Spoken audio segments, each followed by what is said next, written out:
All right, we're testing out the effects of these little check valves in each of the stages of the cartridges. So this used to have 2 stations or 2 sections with 2 cartridges each. I just removed this section, so right now there's 2 cartridges inside here, and they have all the flaps, or the 4 of the 6 flaps engaged on here. So we're running at 60 PSI. So I'm gonna turn.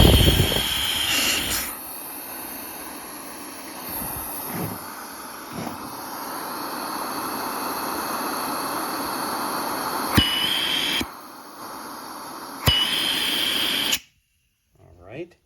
So you saw we got up to negative 55, looked like.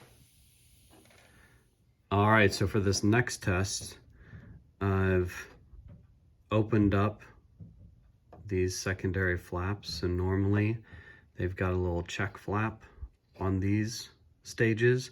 So I've opened those up by rotating this 90 degrees. So now you have 2 open stages and 1 closed stage. So now we're gonna see what we get. All right, so we've got 60 PSI, and in this for this test, we've got 2 of the flaps open. So instead of just the last stage open, we've got the last stage and the middle stage open. So let's see what we get.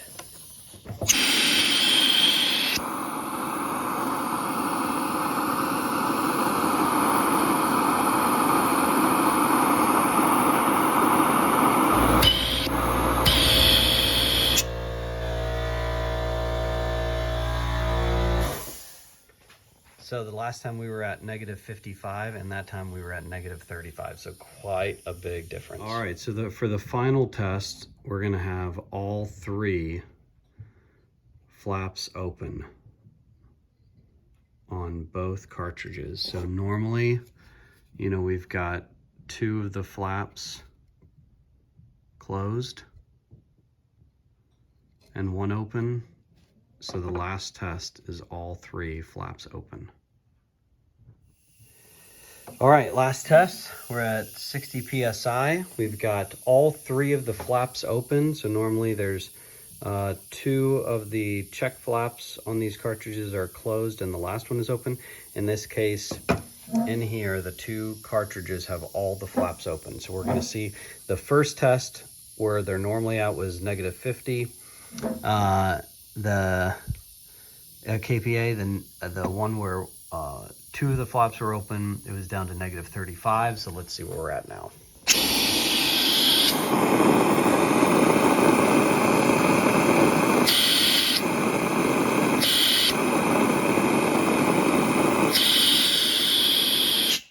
All right, so you can see we drastically cut off.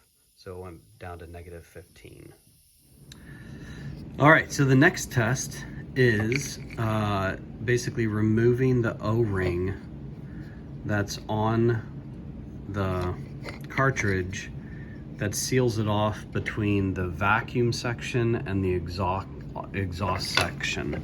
So when it's all mounted up, you can see that middle section is where the exhaust port is, and this right section is where, I'm sorry, middle section is where the vacuum is, right section is where the exhaust is.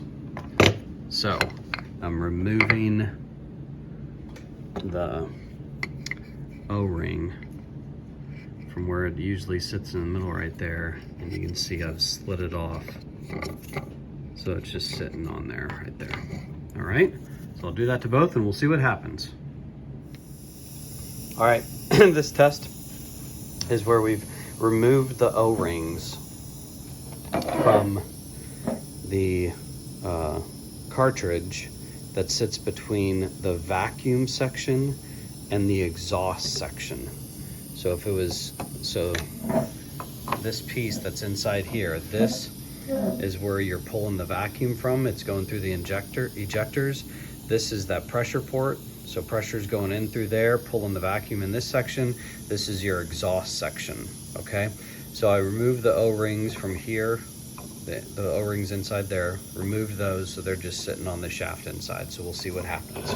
So normally this is pulling negative 55 kPa. So we'll see where it's at now. 60 PSI inlet pressure.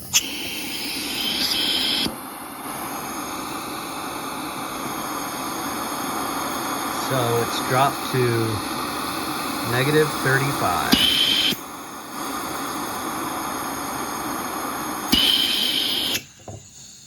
All right, this next test, I've removed one of the O-rings from the cartridge that is between the pressure section, the inlet, and the vacuum section. So I'm guessing that enough pressure will get by there where it'll actually just be blowing out instead of actually creating a vacuum. We'll see. All right, so for this test, of the cartridges that are in here, there's 2 cartridges in there. And so one of the cartridges, I removed the O-ring on the cartridge that connects the inlet or pressure side to the vacuum side. So one of the O-rings on the cartridge was removed between the inlet and the vacuum. So let's see what kind of effect that has. So we're at 60 PSI. And you can see by removing that gasket, we still get a little bit of vacuum because there was a little bit of a seal, but certainly, I mean, it is barely any vacuum because there's enough pressure that's bleeding over that cartridge into the vacuum.